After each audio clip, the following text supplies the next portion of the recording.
How did a movement, originally started by two men in defense of their obese wives, lead to it being one of the biggest contenders of the Victim Olympics? Answering questions off of my story right now, and one of them was, when did you realize it's okay to be fat? What is officially the biggest health crisis in American history. 34% of American adults, 17% of our children are considered obese, and today a government panel issued a brand new plea for all of us to change how we eat. Nutritionists say obesity is the biggest threat to public health. In the last 30 years, obesity rates for kids have tripled. A quick trip to the grocery store, and it can be easy to fall into the same trap over and over again.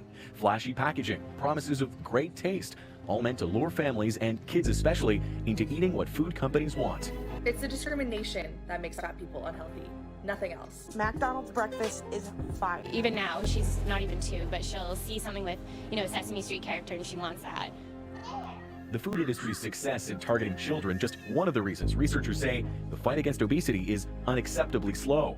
When we took a look at policies around the world and prevalence of obesity, we found that we haven't made a lot of progress. The papers in The Lancet assess 187 countries and found no declining rates of obesity anywhere. Children in the U.S. are now on average 5 kilos or 11 pounds heavier than they were 30 years ago, and estimated to be the same in Canada. This despite decades of warnings. I realized it was okay to be fat when I saw other people okay with being fat.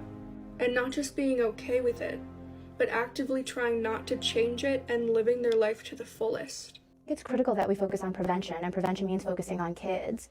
But it's more than just individuals making healthy food choices. The food industry is a formidable force in Canada. When you try to apply regulatory controls to them, they fight back. They do it behind the scenes, but they fight back. Most kids, though, do love junk food, and for the industry, the benefit is clear. One co-author put it bluntly: fat children are an investment in future sales. Why on earth would we promote people walking around and looking like this? And it's honestly mean to say that someone is beautiful and all this stuff when it's like we're literally lying to them and making them think that it's okay to be that way when it's really not, because it's hurting their health and it's shortening their lives.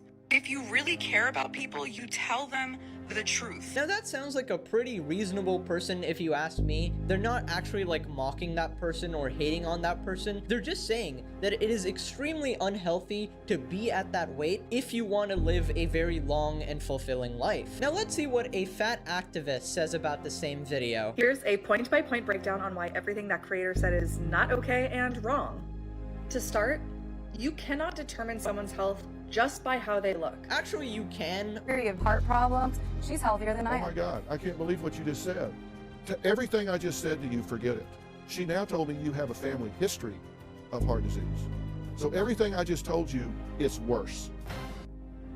Obesity in America. It's something we don't like talking about, but it's hard to ignore. Let's face it, we're getting fat. In fact, it's so bad, some call it an epidemic. But these are the facts. America's obesity has not doubled, it's tripled in the past 50 years. The CDC defines obesity as anyone with a body mass index over 30. In the 1960s, that was only about 14% of our population, but today, it's closer to 40%. But why is it so bad to be overweight? Also, some people are their healthiest when they're fat. And finally, the most reliable explanation scientists have right now for what makes fat people less healthy than skinny people is the abuse they undergo. Okay, I don't know where she's pulling out these facts from because they make no sense. Where is your source? How do you do it safely? She's healthier than I am. No, she's not. Actually, no, she's she not. is. Unless you're in stage 4 cancer, she is not healthier than you. And in fact, she eats healthier than I do. No, she doesn't. I take her grocery shopping and the cart is loaded full of fruits and vegetables. I don't even eat that much. It's the discrimination that makes fat people unhealthy, nothing else. Alright, I'd just like to play this clip for a second. McDonald's breakfast is fire. So I had a hash brown, and then this is a sausage and egg and cheese McMuffin. And everyone is sleeping on these $2 iced coffees from McDonald's. Okay. Then I had a midday turtle sundae. I don't really know what you want from me. I deserved it. So I went grocery shopping and I got myself some popcorn. Of course, I washed it down with water. Then I made myself this little salad for lunch. You don't mind me asking, how much do you weigh? Look, I'm not going to talk about numbers because the thing is, when you... Well, I think you should. No. The thing is, if I give you the number of how much I weigh, it's going to be all over the Sun, all those trashy newspapers tomorrow morning. I don't need it. Don't need it. Well, you don't need it. You're on TikTok every day showing us how big you are. Yeah, and you're proud of it. No.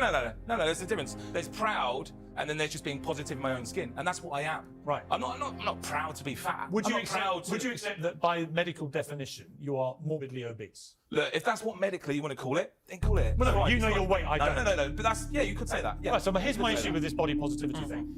People shouldn't be celebrating being morbidly obese, in my estimation. Because actually, it is a dangerous condition that causes many people to die.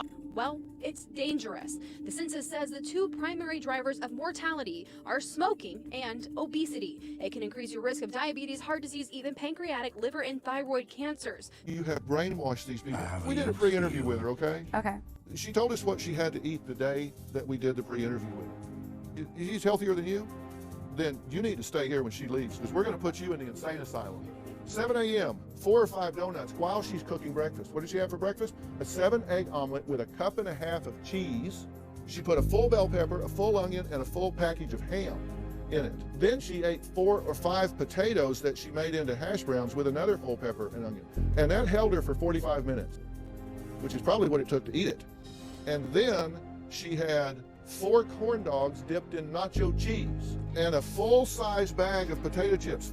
And you're right, she had a couple of strawberries. You got to get that fruit in there, right? Of course, I washed it down with water. Then I made myself this little salad for lunch. And that held her till 11 o'clock. Now she had 3 sandwiches with ham, cheese, mayo, tomato, cucumber, avocados, croutons, bacon bits, and ranch dressing.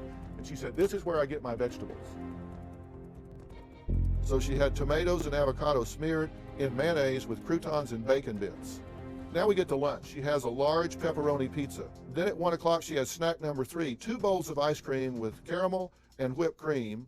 And then she has a hand-sized bag of M&Ms. Then at 2, she had 2 bacon cheeseburgers, a box of mac and cheese, and 3 bananas. At 3 o'clock, she had 6 avocados made into guacamole and a full-size bag of tortilla chips. For dinner, she had 10 fish tacos with rice and beans. Then she had a whole box of honey buns, a whole box of Hot Pocket loaded potatoes. Then at 10, a bag of pepperoni, and along the way, she drank a gallon of sweet tea and 6 candy bars. She eats better than you? That's right, guys. It's discrimination. Nothing else. Absolutely. Join us as we take a look at how fat acceptance culture transmogrified into victimhood and the culture of death.